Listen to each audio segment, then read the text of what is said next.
Welcome to Sunday. I wanted to come online today and discuss alters, the what people will call selves. Some people erroneously call them personalities. The different parts that make up the system of dissociative identity disorder. Now you can have anywhere from 2 or 3 to hundreds to thousands of alternate personalities, and they're all based in trauma. It doesn't matter. There are different types of trauma that can cause DID. There can be war, living in a war zone, living anywhere, anytime that a child feels completely trapped, helpless, and that they are in danger of dying. That is a perfect soup for forming DID. Now, it can only form in childhood. You cannot form alternate personalities as in totally existing by themselves, standalone personality types after the age of about 5, 6, sometimes 7 years old. After that, dissociation can occur, yes, and you can have dissociative symptoms, yes, but they will not form into alters. Now, there's a lot of research going on right now and in recent past to explain how alters form.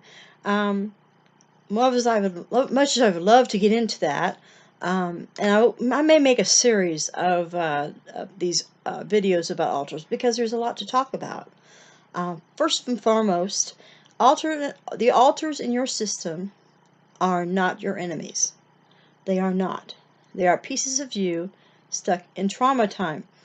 They are not dangerous to anyone but possibly you. There are a small percentage of people with DID who can become violent. That is a fact, but that is a fact in all demographic groups, not just us.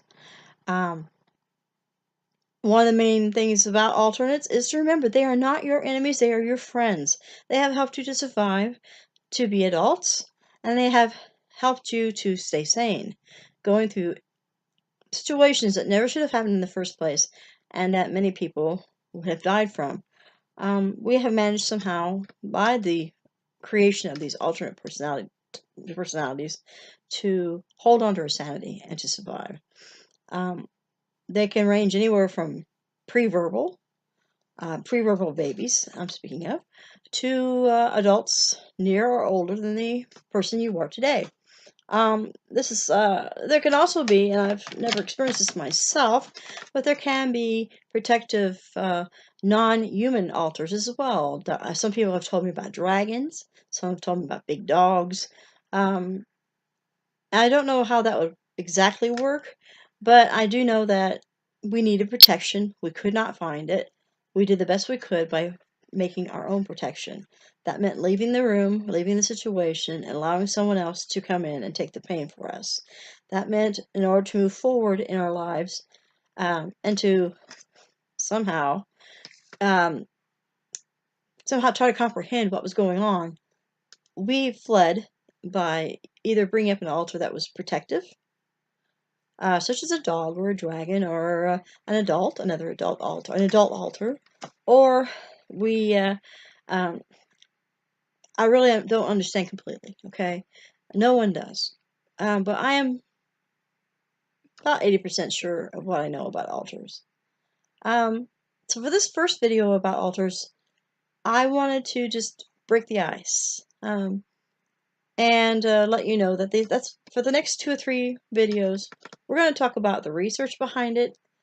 What are the leading theories about how alternates form, and things you can do to increase the communication and cooperation between the different parts of yourself.